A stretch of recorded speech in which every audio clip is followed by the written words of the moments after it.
Salut à toutes et à tous, on se retrouve aujourd'hui pour ma critique de l'épisode 4 de la saison 2 de la série Invincible. Mais on va aussi faire un bilan de cette mi-saison parce qu'on est donc au 4e épisode et la deuxième partie de cette saison 2 arrivera en 2024.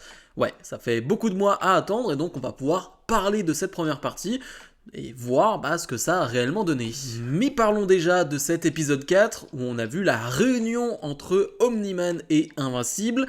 Une réunion qui avait déjà été teasée lors du dernier épisode. L'épisode 3 s'était terminé avec un cliffhanger avec la réunion entre Omni-Man et Invincible. Et cette fois-ci, on a débuté l'épisode avec le parcours de Omni-Man depuis qu'il a quitté la Terre, ce qu'il a fait, comment il est arrivé sur cette planète.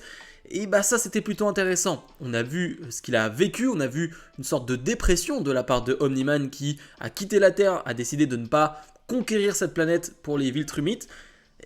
C'était intéressant de voir où il est allé et pourquoi il a fait ça. C'est un épisode qui va être riche en révélations aussi. On apprend donc que Omni-Man a une femme aussi sur cette planète. Il y a même un enfant. Et ouais, ça c'est plutôt choquant pour Mark, qui va pas très bien le prendre, pour être honnête, qui voit ça comme une trahison pour lui et aussi pour sa mère, bien évidemment.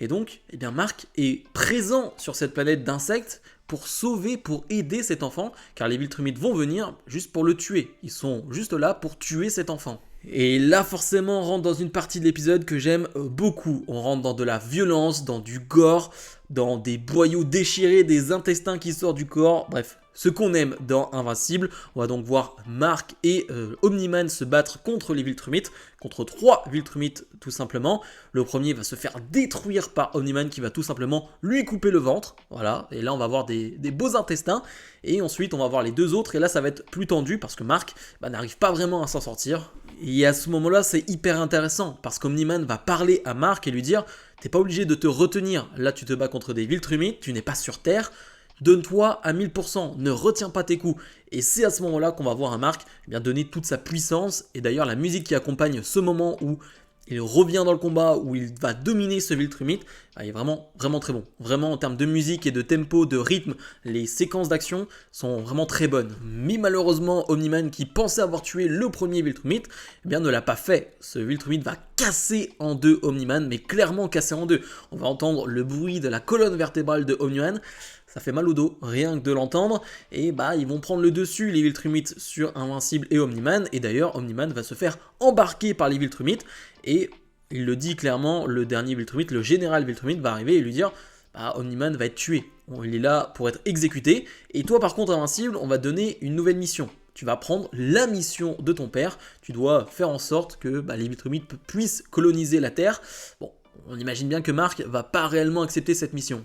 Ça, c'est la trame principale entre Invincible et Omni-Man, mais c'est vrai qu'il y a aussi toute cette histoire autour de la mère, justement, de Invincible, la dépression qu'elle est en train de vivre, parce que, imaginez sa situation, pendant 20 ans, elle était avec quelqu'un qui, en fait, ne l'aimait pas, l'a même traité comme un animal de compagnie, et finalement, tu remets toute ta vie en question, tout simplement, et on a aussi tous les questionnements autour de Eve, son rôle de super-héros, et on le voit à la fin de l'épisode, elle rentre chez ses parents, et tu sens qu'elle va peut-être abandonner ce rôle, pour mieux le reprendre, bien évidemment, à un moment donné, mais toutes ces questions autour des personnages secondaires sont vraiment très bons, et surtout, dans cette saison 2, je trouve que les questionnements, les mots qu'a la mère de Mark Grayson, je trouve ça hyper intéressant, et parce que c'est totalement logique. Voilà, t'as été avec quelqu'un toute ta vie, on t'a menti toute ta vie, forcément tu te poses des questions et forcément tu rentres en dépression. Donc ça c'était pour l'épisode 4 qui était vraiment bon, sans doute le meilleur, avec l'épisode 3 que j'ai vraiment beaucoup aimé, avec Alan l'alien, vraiment j'ai trouvé ça excellent, c'était les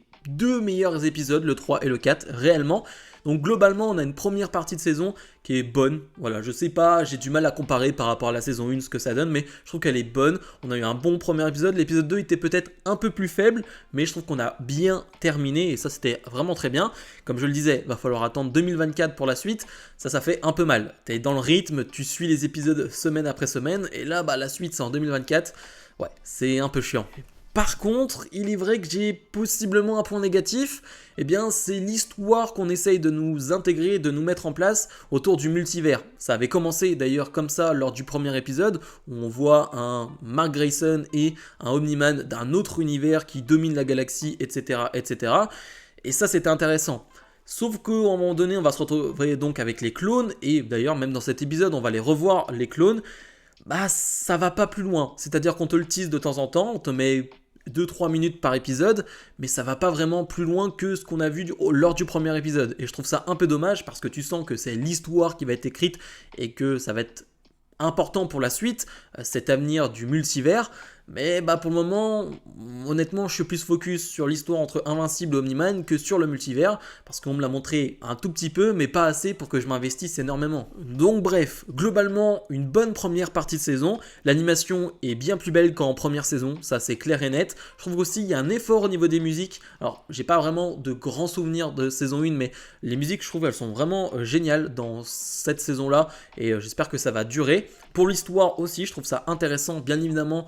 Quant à Omni-Man qui est présent, bah forcément en termes d'intensité et bah, d'intention de ma part, et bah c'est plus élevé. Parce que c'est Omni-Man, on sait ce qu'il a fait, on connaît ses pouvoirs, et forcément tu as envie d'en voir plus avec Omni-Man et sa relation avec son fils.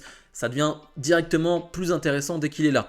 Maintenant, comme j'ai dit, il va falloir bien intégrer cette histoire de multivers, voir ce que ça va donner, pour que bah, on puisse vraiment s'intéresser à ce moment-là. Bref, dites-moi ce que vous en avez pensé de cette première partie. Comme j'ai dit, la deuxième partie arrive en 2024, je sais pas exactement quand, mais j'espère assez rapidement. Comme d'habitude, n'oubliez pas de mettre le pouce vers le haut, de vous abonner, et nous on se retrouve bien évidemment prochainement pour d'autres vidéos. Salut, salut!